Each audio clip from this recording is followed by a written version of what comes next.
Hello students, इस video में आज हम पब्लिक गुड्स के बारे में पढ़ेंगे कि पब्लिक गुड्स क्या होते हैं और इनको मैं कंपेयर भी करूंगा प्राइवेट गुड्स के साथ। तो बेसिकली मैं यहाँ पर प्राइवेट गुड्स और पब्लिक गुड्स दोनों के बारे में आपको जो है डिटेल में समझाऊंगा। तो चलिए दोस्तों स्टार्ट करते हैं इस वीडियो को।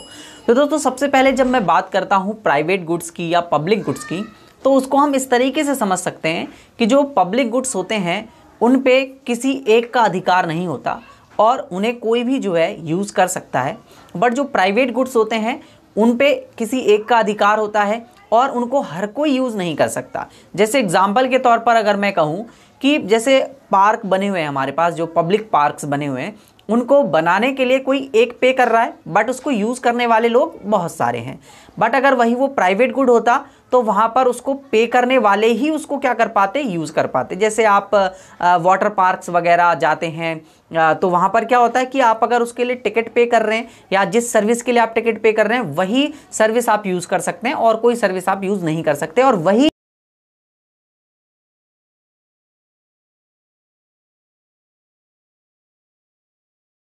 कर रहा है, एक ही मैन्युफैक्चर कर रहा है और उसका यूज हर कोई कर पा रहा है, ठीक है ना। तो वहां पर हमारे पास ये पब्लिक गुड्स और प्राइवेट गुड्स में बेसिकली छोटा सा डिफरेंस है। इसको और डिटेल में समझने के लिए आइए हम अपनी स्क्रीन पर चलते हैं। तो यहां पर आप स्क्रीन पर देख सकते हैं कि जो हमारे पास पब्लिक गुड्स को है उसको इकोनॉमिस्ट अलग अलग तरीके से डिफाइन करते हैं। जैसे public goods is a different terms emphasis some unique features, therefore Samuelson ने इसको डिफाइन किया है कि एक जो प्योर पब्लिक गुड्स होता है उसके अंदर जो टोटल प्रोडक्शन है at a equilibrium equals to the quantity consumed of each consumers and each consumers consumes same amount. मतलब यहाँ पर हमारे पास जो भी गुड्स अवेलेबल है अगर किसी एक कंज्यूमर ने उसको कंज्यूम किया है तो सेम अमाउंट दूसरे कंज्यूमर के लिए भी वो बच जाएगा, तो वहाँ पर वो प्योर पब्लिक गुड्स कहलाएगा। बट अगर कि किसी एक कंज्यूमर के कंज्यूम करने से दूसरे कंज्यूमर के लिए जो अवेलेबल अमाउंट ऑफ क्वांटिटी है वो कम हो जाती है तो वहां पर वो प्राइवेट गुड कहलाएगा, वो पब्लिक गुड नहीं कहलाएगा, प्योर पब्लिक गुड नहीं होगा। बेसिकली प्योर पब्लिक गुड्स की हमारे पास ये डेफिनेशन है और इसको हमने 3 कैटेगरीज में भी डिवाइड किया हुआ है। अभी हम उनको कैरेक्टरिस्टिक्स में भी पढ़ेंगे। तो यहां पर हमें समझ में आया, जैसे एग्जांपल के तौर पर कि आपके पास जो टोटल आउटपुट आया, जैसे आप जो है QT के द्वारा दर्शाएंगे, यहां पर QT लिख लीजिए। तो consumption of a consumer equals to होगा consumption of b consumer and equal होगा कंज्यूमर ऑफ सी कंज्यूमर और ये nth कंज्यूमर। तो मतलब कितने भी कंज्यूमर्स इसको कंज्यूम करें वो टोटल आउटपुट के इक्वल होगा। किसी भी कंज्यूमर के लिए जो टोटल आउटपुट की अमाउंट ऑफ क्वांटिटी है वो रिड्यूस नहीं हो रही है, तो वहां पर वो प्योर पब्लिक गुड्स है बेसिकली। ठीक है दोस्तों, यहां तक आपको समझ में आया होगा। तो सैमुअलसन इसको डिफाइन करते हैं कि ईच कंज्यूमर्स के लिए जो कंजम्पशन है वो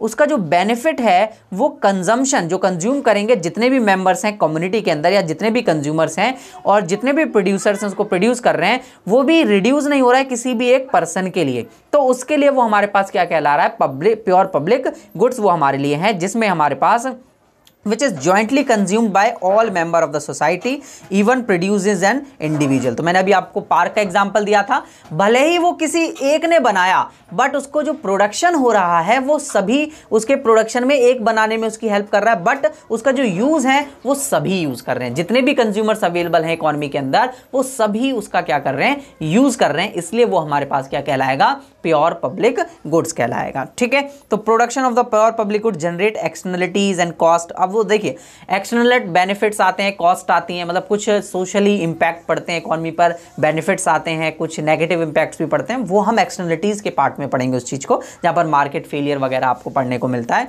ठीक है, यहां पर बेसिकली मैं आपको ये समझा रहा हूं। तो यहां पर एग्जाम्पल की अगर मैं बात करूं तो नेशनल डिफेंस हो गया, लॉ एंड ऑर्डर सिस्टम हो गया, flood control, control of epidemics, pollution free atmosphere. तो ये एक तरीके के एग्जाम्पल है किसके, प्योर पब्लिक गुड्स के, जिनका कंजम्पशन अगर एक कंज्यूमर करता है तो उसके लिए दूसरे के लिए उसका कंजम्पशन आउटपुट कम नहीं होता है, और अगर एक ने उसको बनाया तो उसका यूज हर कोई कर पा रहा है, बहुत ज्यादातर उसके कंज्यूमर्स बढ़ पा रहे हैं। ठीक है, यहां तक कैरेक्टरिस्टिक्स में अगर हम बात करें तो 3 बेसिकली कैरेक्टरिस्टिक्स हैं। सबसे पहले कलेक्टिव कंजम्पशन, दूसरा है नॉन राइवल कंजम्पशन और तीसरा है हमारे पास नॉन एक्सक्लूजन। सबसे पहले हम चलते हैं जॉइंटली कंजम्पशन पे। अगर जिस गुड्स का जॉइंटली कंजम्पशन किया जा सकता है वो प्योर पब्लिक गुड्स है, और जिसका जॉइंटली कंजम्पशन नहीं किया जा सकता वो प्राइवेट गुड्स है। सिंपल लैंग्वेज में अगर मैं आपको बताऊं,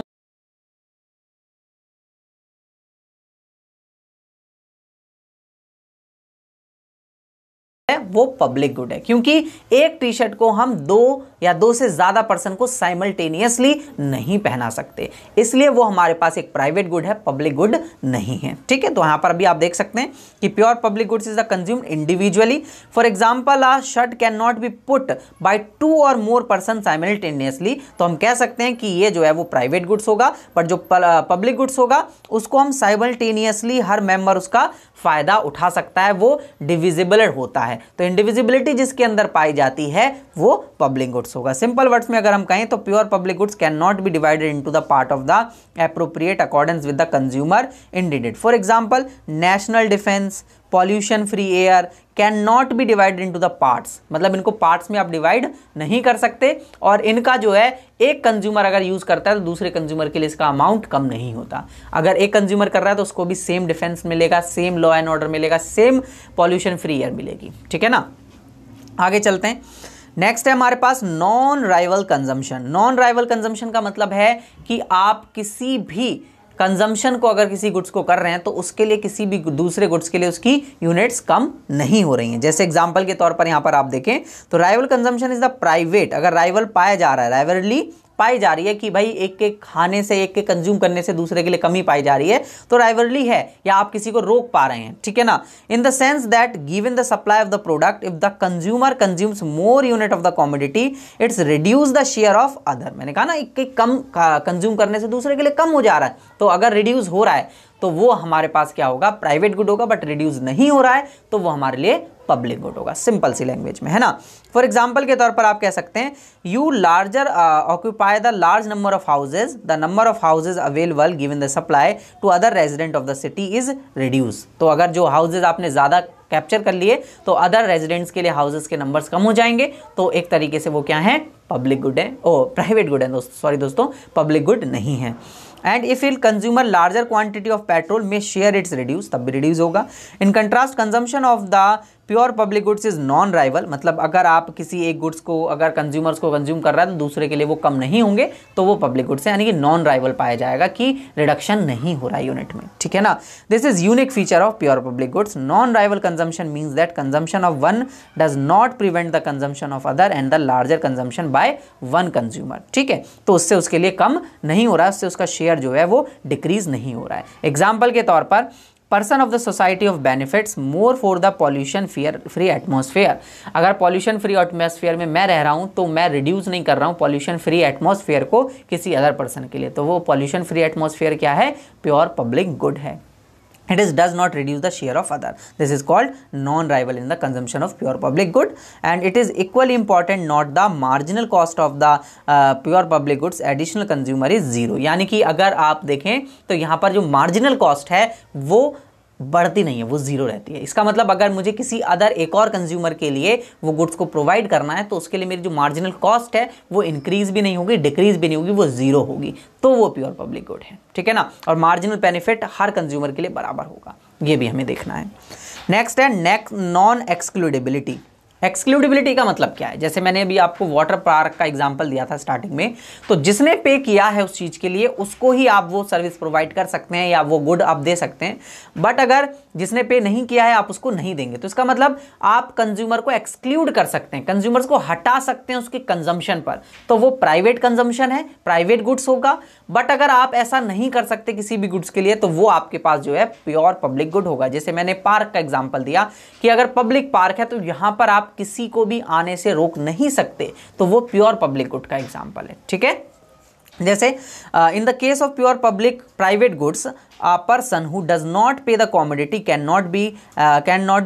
be excluded for the other commodity, मतलब उसको हटाया जा सकता है। For example, if you don't pay the taxi fare, you may be excluded for the using the taxi services. If you don't pay the laptop, may be excluded for the use it, मतलब अगर laptop के लिए पे नहीं किया, taxi के लिए पे नहीं किया, तो आप उसको उसका यूज के लिए हटाया जा सकता है कि भाई आप इसको यूज नहीं कर सकते।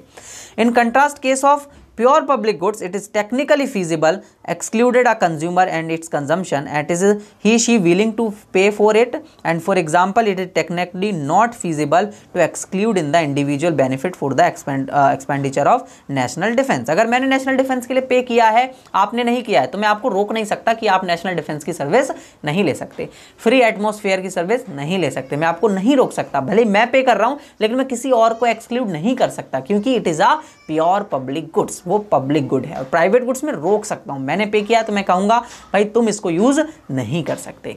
ठीक है, तो मेरे ख्याल से बेसिकली आपको चीजें समझ में आ गई होंगी कि क्या आपके पास ये जो है होता है।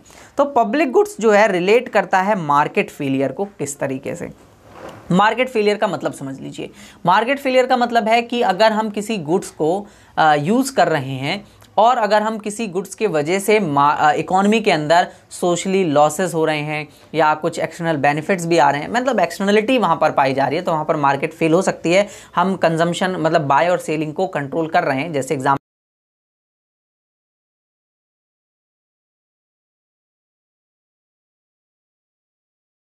में आनी चाहिए।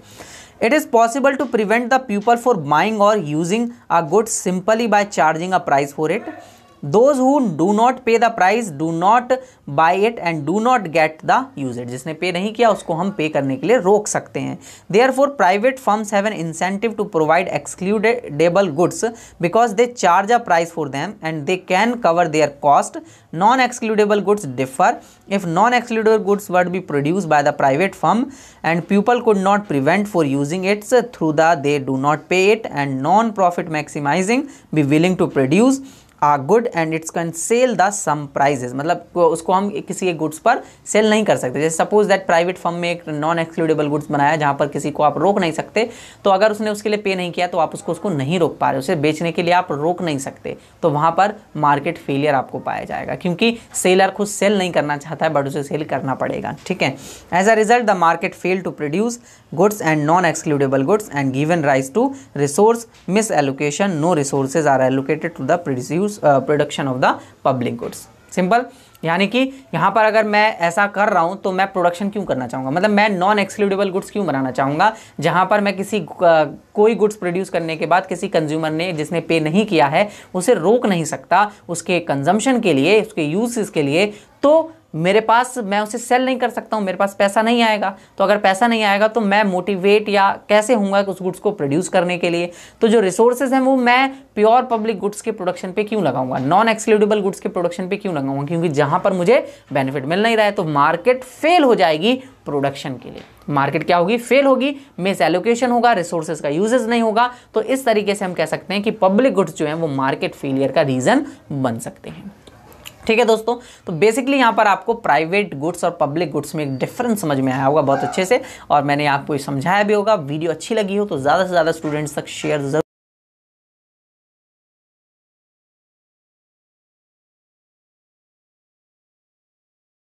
हैं, लिंक डिस्क्रिप्शन में दिया हुआ है, वहां से ऐप को डाउनलोड कर लीजिए और आप मुझे इस नंबर पर कांटेक्ट कर लीजिएगा, जिससे कि बाद अगर आपको कोई भी कोर्स की रिगार्डिंग हो तो वो कोर्स मैं आपको प्रोवाइड करा सकूं। कोई भी कोर्स की अगर आपको रिगार्डिंग हो, ऑनलाइन कोर्सेज की, ऑनलाइन क्लासेस की, नोट्स की, मैं आपके साथ हूं। आप मुझे इस नंबर पर कांटेक्ट कीजिए, एप्लीकेशन डाउनलोड कीजिए, मैं आपको वो कोर्सेज प्रोवाइड कराऊंगा। वीडियो देखने के लिए धन्यवाद, नेक्स्ट वीडियो में मिलते हैं।